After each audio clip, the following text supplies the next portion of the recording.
Hepinize merhabalar Kayra Ozan izleyicileri. Ben Kayra. Kayra Ozan arkadaşlar. Öncelikle videoma hoş geldiniz. Bugün gördüğünüz gibi karşımda 2023 yılında eski adıyla Oculus, yeni adıyla MetaQuest 2 adlı cihazımız var yanımızda arkadaşlar. Gördüğünüz gibi bugün bu videomuzda bu cihazdan bahsedeceğiz. Cihazı kullanacağız, yazılımı inceleyeceğiz. Evet, şu anda 2023 yılındayız ve Metaverse diye bir kavram gelişiyor. Metaverse, gerçekteki her şeyin sanala aktarılması ve sanalda kullanılması, sanalda sosyalleşmek, dışarıda yaptığımız bir aktiviteyi bu sanal evrenin içinde yapmak arkadaşlar, gördüğünüz gibi. Şu an Türkiye'de bu cihaz 13 bin 14 bin lira bandında satılmakta. Yurt dışında da fiyatları farklı. E, Cihazımız tamamen kendisi çalışmakta. Yani herhangi bir bilgisayara ihtiyaç yok. Herhangi bir telefona ihtiyaç yok. Cihaz tamamen kendiliğinden çalışmakta. Cihazımız böyle. Cihazımızda 4 adet kamera bulunmakta, buralarda da gördüğünüz gibi. Ve 2 adet kontrolcü bulunmakta. Tabi kontrolcüleri kullanmak isteğimize bağlı olan bir şey. Yani tabi yani genellikle bütün oyunlarda kontrolcüler kullanılıyor. Ama bu gözlükte öyle bir özellik var ki bu gözlükte kontrolcüleri bir kenara kaldırıp ellerimizi sanal evrene aktarabiliyoruz ve ellerimizi sanal evrende kullanabiliyoruz. Yani oyunları ellerimizle oynayabiliyoruz. YouTube VR'da ellerimizi kullanabiliyoruz veya tarayıcıda elimizle gezinebiliyoruz ya da sistemin içinde yine ellerimizle gezinebiliyoruz. Ee, Öncelikle cihaz yani çok güzel. Ben bayağıdır kullanıyorum ve çok memnunum. Yani alacakların içinde bir şüphe olmasın. Tabii ki de bir alışma dönemi oluyor bu cihaz için. Yani bir alışmanız gerekiyor. Böyle bir yarım saat, bir saat kullandığınız ilk anlarda baş dönmesi ve mide bulanıklığı yapabiliyor. Fakat alıştıktan sonra cihaz gayet güzel geliyor. Cihazımızda 2 adet lens bulunmakta. Şurada da gördüğünüz gibi. Her bir lens için tek bir ekran var bunda. Yani sol tarafta bir ekran, sağ tarafta bir ekran. Ve bu iki lens bu ekranları birleştiriyor ve bize tek bir ekran olarak veriyor. Ve görüntü kalitesi 4K'ya kadar çıkabiliyor. 4K 120 Hz. Yani tabi çözünürlük değişebiliyor. 2K'ya da düşebiliyor. 1080'e de düşebiliyor. Bazı şeylerde 4K'ya da çıkabiliyor. 120 Hz bir deneyim bize sunuyor bu cihaz. Cihazda herhangi bir ısınma problemi yaşamadım. Yani neredeyse 1,5-2 aydır bu cihazı kullanıyorum ve herhangi bir sorun yaşamadım. İçinde de çok güzel oyunlar var. Çok güzel sosyalleşebiliyorum. Masa tenisi oynayabiliyorum. Rec Room var. Yakında bu cihaza Roblox da geliyor. Roblox da oynanılabiliyor bu cihazdan. Yani daha birçok Beat Saber var. Yani zaten size de birazdan cihazın içinde göstereceğim özelliklerini. Bu arada öncelikle şunu demek istiyorum. Kanalımız 2000 aboneye ulaşmış. Hatta baktığımda 2005-2010'du. Öncelikle hepinize çok teşekkür etmek istiyorum ve Arda Güler videomda 450 bini geçmiş durumda. Belki de 500 bin olacak bu videoyu yayınladığımda.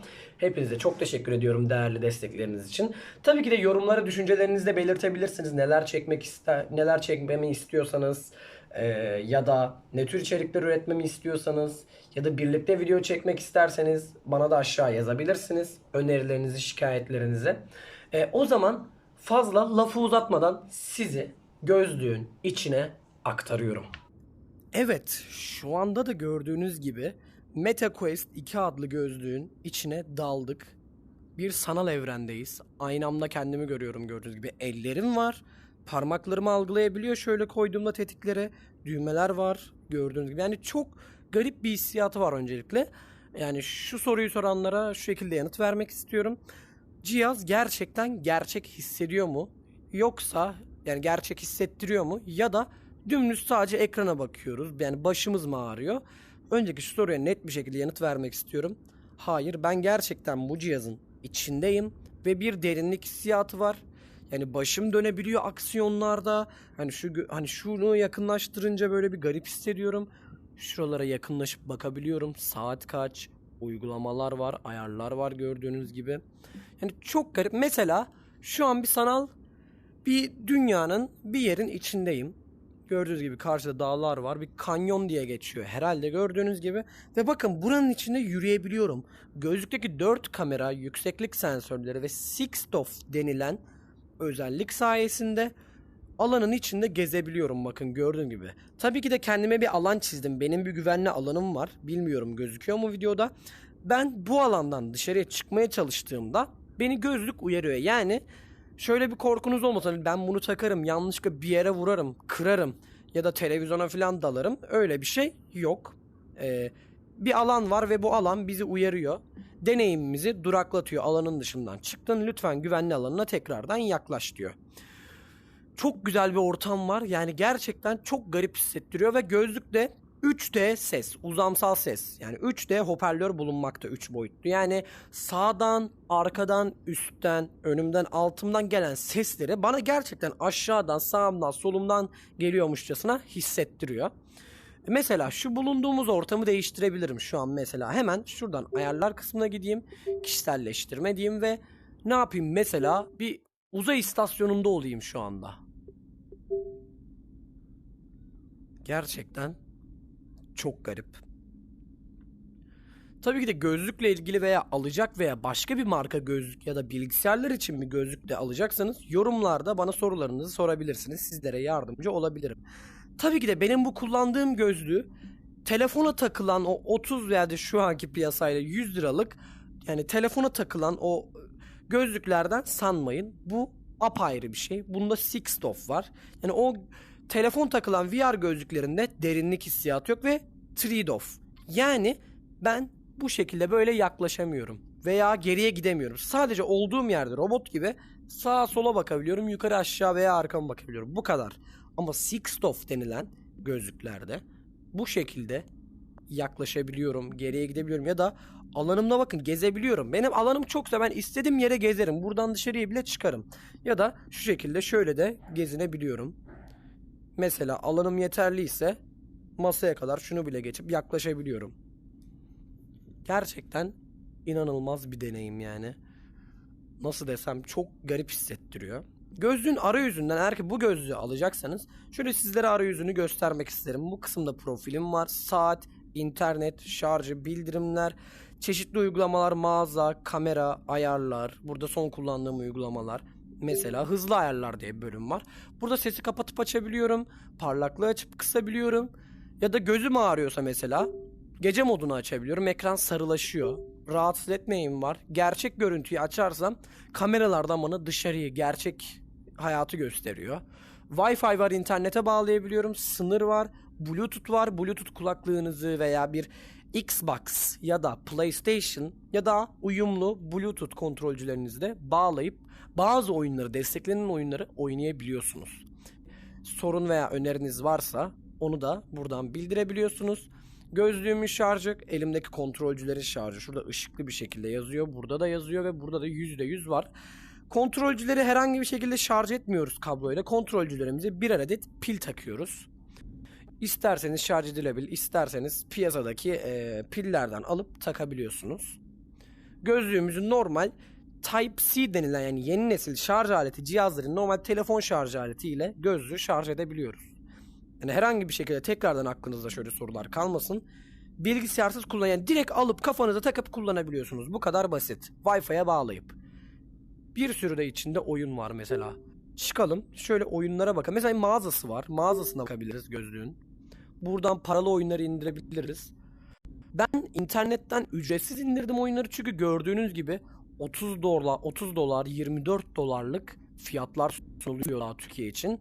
Yani bir yerelleştirme yapılmadı fiyatlar konusunda ama gözlük Türkçe ve Türkçe bölge var ama fiyatlar Türk lirasına göre çevrilmiyor. Tabii maddi durumu olanlar buradan da alabiliyor. Ya da ben internetten bu gözlüğe mesela oyunlar attım. Kamera, Oculus Explore, Browser mesela bunu açtığımızda tarayıcıda da gezebiliyoruz. İstediğimiz gibi buradan bir şeyler araştırabilir, takılabilir. Mesela bunu kapatalım. Dahası mesela VR chat indirdim. Futbol var. Futbol oynayabiliyorum ve online oynayabiliyorum. Karşımdaki biriyle düşünsenize ben Türkiye'deyim. Karşımdaki kişi ise nerede olsun? Amerika'da, Almanya'da, Fransa'da ya da başka bir bölgede ve ülkede olsun fark etmiyor. Ben onu resmen karşımdaymış gibi görebiliyorum ve onunla mahalle maçı yapabiliyorum. Futbol oynayabiliyorum. Bu gözlüğün bir güzel yanı eğer ki bu gözlüğü alan başka arkadaşlarınız varsa şuradaki kişiler kısmından arkadaşınızı arkadaş ekleyebiliyorsunuz ve yanınıza çağırabiliyorsunuz ve bu alanda onu da görebiliyorsunuz. Mesela yanınızda böyle konuşuyorsunuz. Bu ortamda mesela bir oyuna girmeden. Burada konuşabiliyorsunuz, muhabbet edebiliyorsunuz.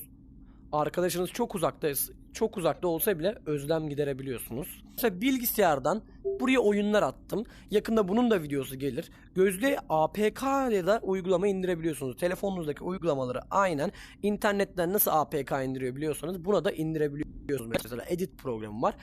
Şu aşağıda gördüğünüz oyunları da ben bilgisayardan attım. Bu uygulamalar mesela Oculus'un mağazasında var. Tabii ki de korsan oyunculuğu önermiyorum ama malum yerel bir fiyatlandırma yapılmadığı için bilgisayardan aktarmak durumunda kaldım.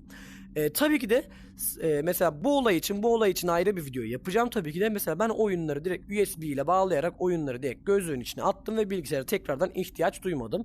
Girip oynayabiliyorum burada. Bir sürü oyun var. Iron Man var, Sniper Elite var, National Geographic Explorer var, Super Hot var, Eleven var mesela masa tenisi çok güzel ya da Job Simulator ya da Blade and Sorcery var. Çok güzel bir oyun bunların zaten hepsinin serisi gelecek. Yani mesela gözlüğün bir güzel yanında şu ayarlara bakabilirsiniz. Sistem var mesela. 120 Hz'de gözlüğü kullanabiliyorsunuz. Pil kullanımını, başlık sıcaklığı ve bazı sistem özelliklerinin görsel kalitesini etkileyebilir diyor. Tabii ki de gözlüğe her ay düzenli olarak güncelleme geliyor. Ve bu güncellemeyle gözlüğün kalitesi, performansı daha da artıyor. Daha fazla yeni özellik geliyor. Ben 120 Hz'de kullanıyorum ki daha rahat mesela. 120 Hz'i neden öneririm? Tabii ki de isteyen kişiye bağlı. Bunu kapatabilir, 90 ile 60 Hz arası da oynayabilir.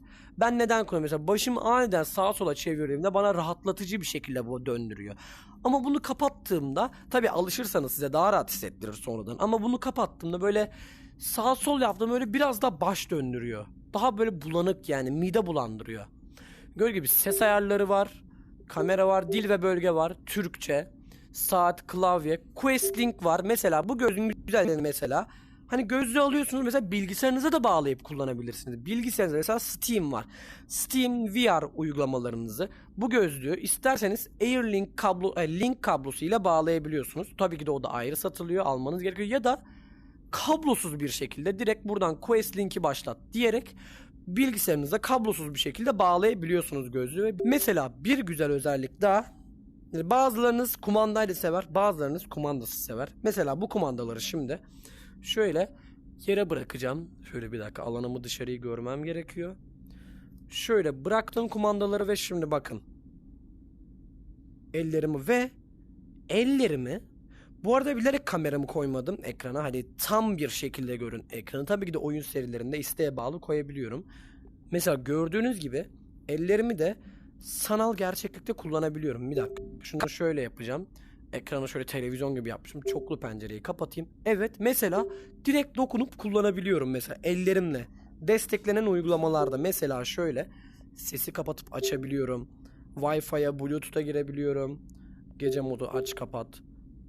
Ve gerçekten de dokunuyorum gibi hissettiriyor yani psikolojik olarak. Tabii ki de bir titreşim yok elimizde kullandığımızda. Kumandalarda var ama çok güzel hissettiriyor. Böyle gezinebiliyorum ana menülerde elimle. Mesela YouTube VR'a girelim. YouTube VR'a girelim ben. Açsın. Ellerimi de görev istiyorsanız kumandayla da kullanabilirim ama mesela şuradan kendi videolarımı göstereyim size telif yememek amacıyla. Gördüğünüz gibi videolarım. Mesela Arda Güler 450 bin olmuş. Kıbrıs videom 365 izlenmiş. Mesela şöyle şuradan Kıbrıs vlogu açabiliriz mesela. Açalım. Bastım bakın. Ellerim şu şekilde kıskaç yaparak.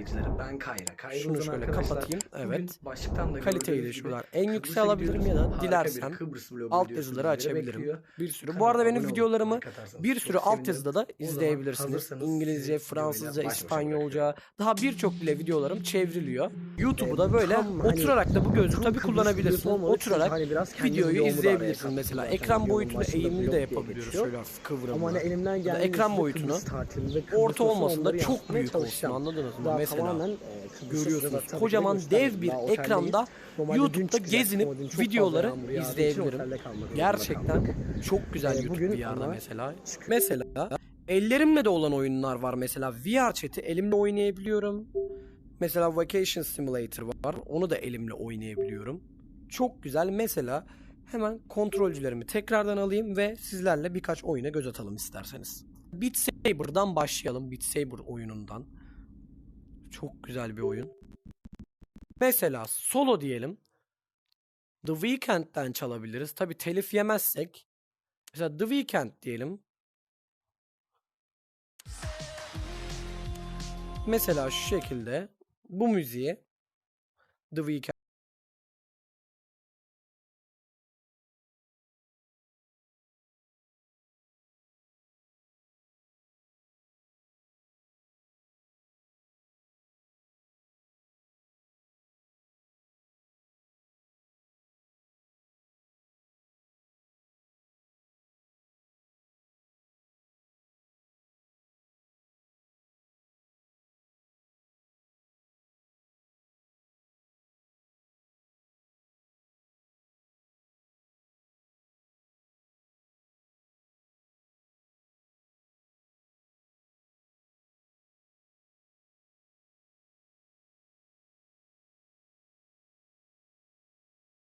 çok güzel ve ter dağıttırıyor aslında. Mesela ekrana bakarak mesela PlayStation ve bilgisayar oynayacağımızı bu şekilde de ayakta oynamak çok güzel spor ve yağ yaktırıyor. Yani Pavlov'a girelim.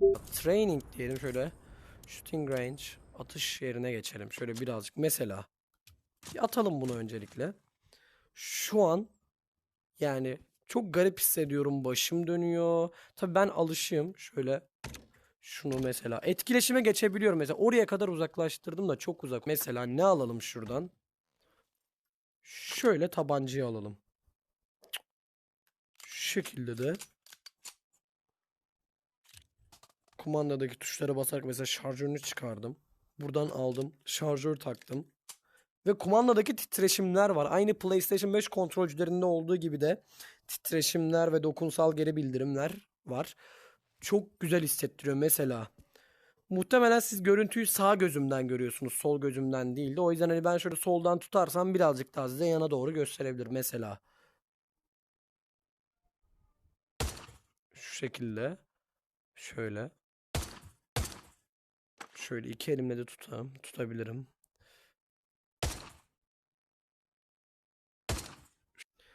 Başka çok güzel burada silahlar var mesela. M4 var. M4 alalım. Şu şekilde bakıp mesela ateş edebiliriz.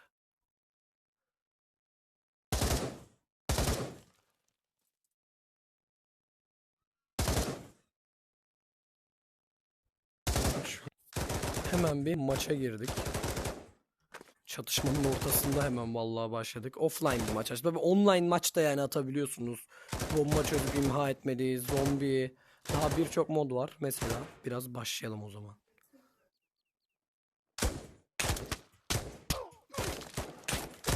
Onu vurdum da bayağı ölmedi. Oradan kötü vuruyor. Mermisi var mı? Mesela öldü, silahımız değişti hemen. Bayağı ter döktüren bir oyun.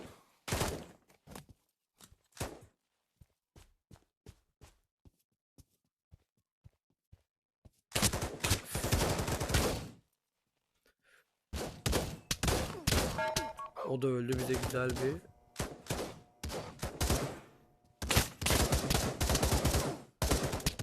öl artık.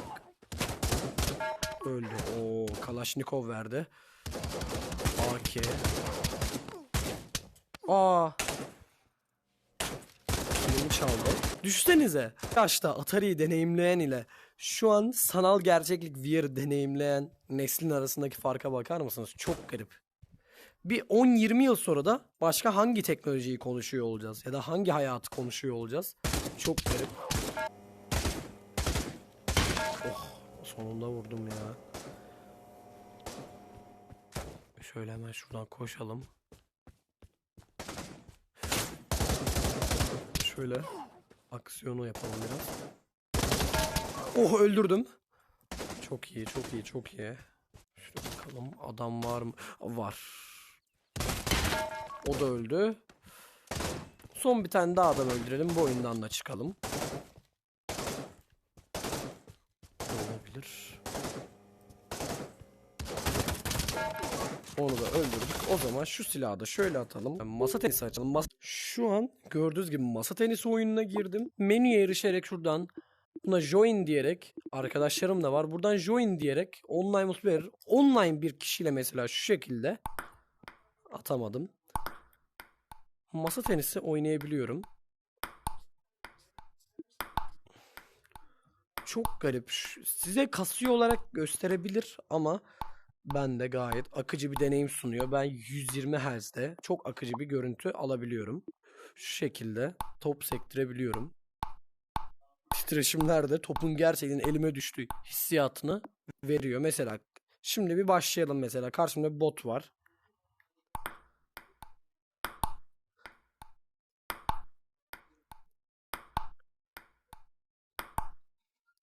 Mesela bu şekilde karşımdaki kişiyle masa tenisi oynayabiliyorum.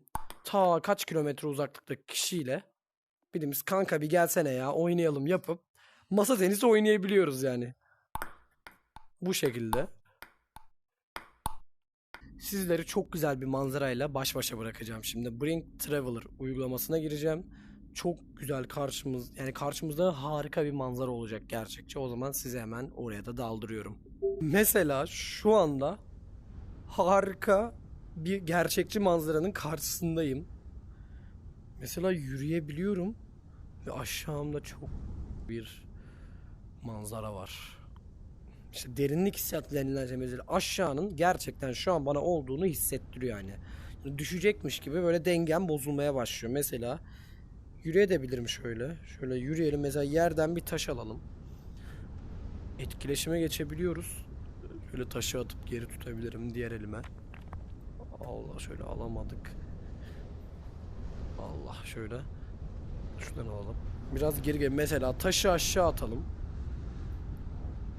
Gördüğünüz gibi taş aşağı gitti.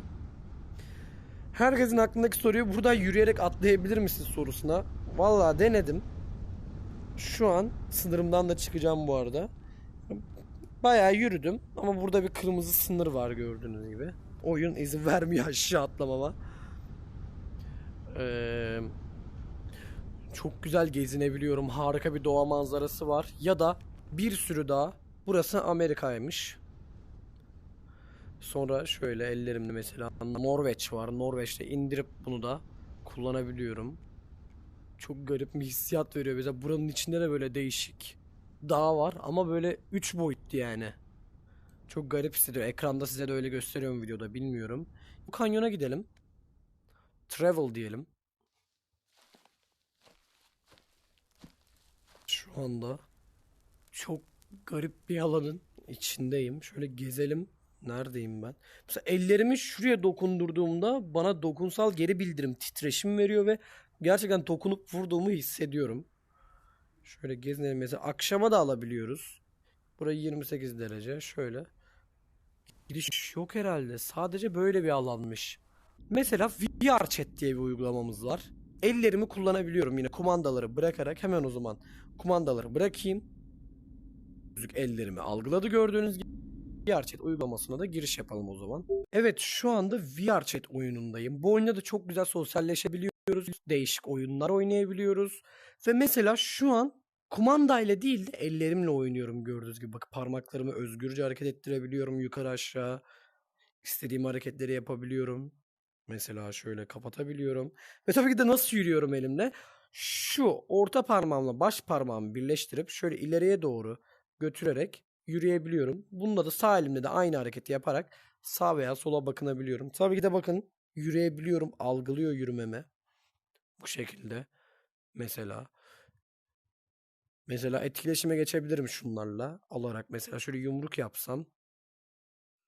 Şöyle almayı deneyeceğim. Yakından herhalde gerekiyor alabilirsem. Ah, mesela elime bir yastık aldım şu anda. Çok garip hissettiriyor. Normal elimi kullanarak dokunabiliyorum. Hemen yerine geri bırakalım şöyle. Dursun yerinde.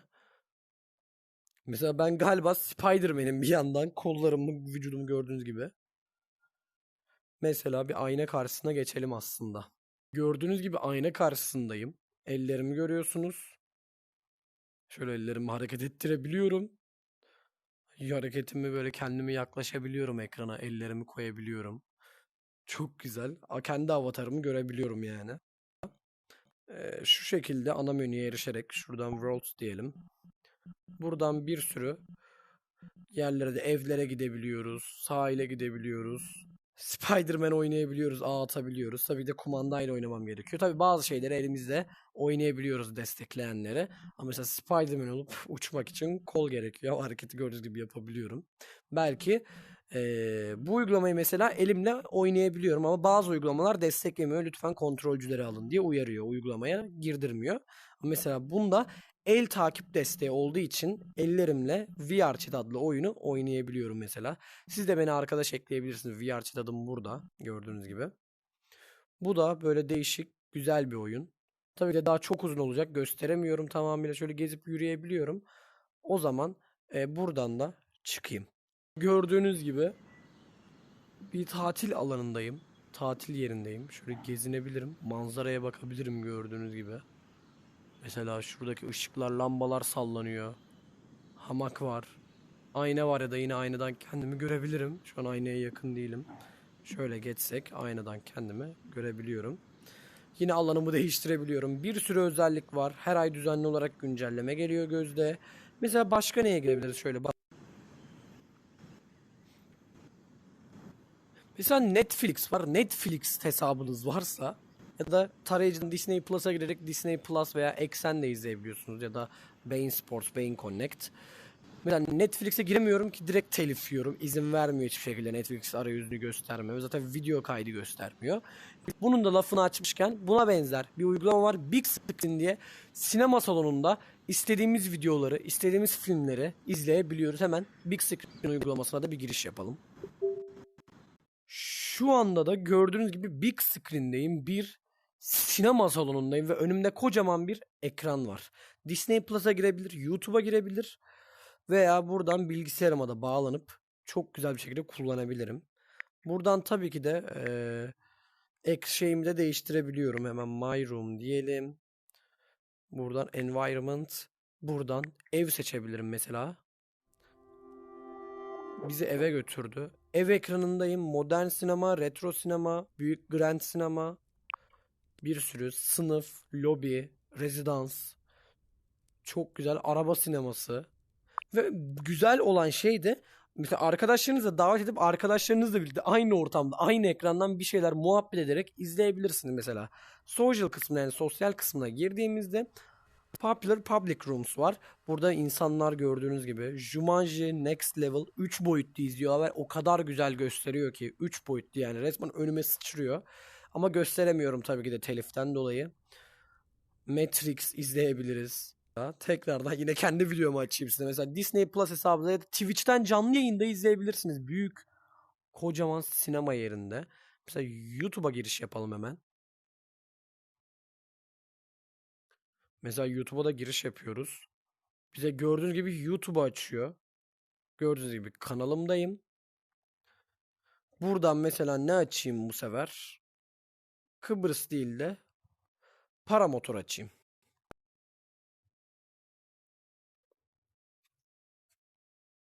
Şöyle sesi kısıyorum tabii ki de. Alt yazıları da kapatayım. Kalite 1080. Bu videoyu büyük ihtimal 4K izleyebileceksiniz. Ve gördüğünüz gibi büyük sinema salonunda şu anda kendimi izliyorum. Yanımda arkadaşlarım da olabilir. Yani tabii ki de yabancı insanlarla da tanışabilirsiniz. Mesela İngilizcenizi geliştirebilir, farklı kültürleri tanıyabilir. Buradan kendimi izleyebiliyorum. Mesela şöyle kalkış anını açalım. Mesela gördüğünüz gibi kalkıyorum. Yani kendimi çok kaliteli bir şekilde izleyebiliyorum. Buradan yanıma popcorn alabiliyorum mesela. Film izlerken gerçekçi olsun diye mısır alabiliyorum. Şuradan mısır parçası attık yere valla. Domates var. Domatesi şöyle fırlatabilirim. Patlıyor. Ekrana fırlatabilirim. Soda var. Soda içebiliyorum. Selfie çubuğu var. Peki de bu gözlükte Metaverse aleminde, tam Metaverse olarak adlandırılmıyor tabii ki de. Direkt gözlüğü taktım Metaverse değil. Yapacağınız şeylerle Metaverse alemine girmiş oluyorsunuz. Tabii ki de bu videoda zaten Metaverse kavramını tam olarak da açıklayamadım. Çünkü Metaverse de sürekli gelişmekte olan yeni bir dünya. Yani ileride sanal evler satın alınacak, arsalar satılacak. Şu an bile yapılıyor. Tabii ki de bu kullandığım gözlüğün Pro modeli de var ve bu sonbaharda, 2023 sonbaharda MetaQuest 3 adlı, bunun bir üst versiyonu olan gözlük çıkıyor. MetaQuest Pro adlı cihaz da var. O da çok güzel. Ben beyaz MetaQuest 2 gözlüğünü kullanıyorum. Gayet de benim için yeterli. Mesela şu anda da futbol oyunundayım. Çok güzel mesela kalelerle tabii ki de büyük futbol sahasında mesela şuradan durun. Menü kaleci olabiliyorum bu arada şuradan. Online sokak futbolu kocaman 6v6 kocaman sahada maç yapabiliyoruz online konuşarak. Bu oyunu bir oyuna benzettim. Bilgisayarda da bir tane futbol oyunu var böyle mini. Çok eğlenceli. Bunun da VR hali. Siz de aklınıza geldiyse tabii yazabilirsiniz adını. Bu şekilde topu sürüyorum. Kumandalarla. Koşuyorum, koşuyorum, koşuyorum. Şöyle götürüyorum ve buradan vuruyorum. Şu şekilde yolluyorum. Daha burada bir aslında kaleci var. Şöyle top spawnlayayım bakayım kurtarıyor mu? Girdi kal. Aha. Algıladı. Vallaha. Şöyle ayak. Oy maşallah. Hop. Oha. Ah, yedin ne oldu? Sese bak. Yukarıdan gördüğünüz gibi tutuyor, yolluyor. Futbolda böyleydi. Bu oyun da çok eğlenceli. Bunun canlı yayınlarında, videolarını da çekebilirim. Online maç yaparken şu şekilde topu sektirebilirim aslında. Oh vallahi. Şöyle ayağımın tersiyle şu şekilde. Çok güzel. Tabii ki de videoyu da fazla uzatmayın. Şöyle ana menüye döneyim. Video biraz belki de uzun olmuş olabilir. Sizlere elimden geldiğince MetaQuest 2 adlı cihazı tanıttım. Yazılımını, içeriğini ve içinde neler yapabileceğimizi gösterdim. Tabii ki de bilgisayara takılan VR başlıklarıyla da bu tarz Steam üzerinden bu tarz uygulamalara erişim sağlayabilir, oyunlar oynayabilir. Ben bu gözle başka VR cihazı kullanan kişilerle de oyun oynayabiliyorum. Böyle yani. İzlediğiniz için beni çok teşekkür ediyorum. Kanala abone olup like atmayı unutmayın. Hepinizi çok seviyorum. Bay bay.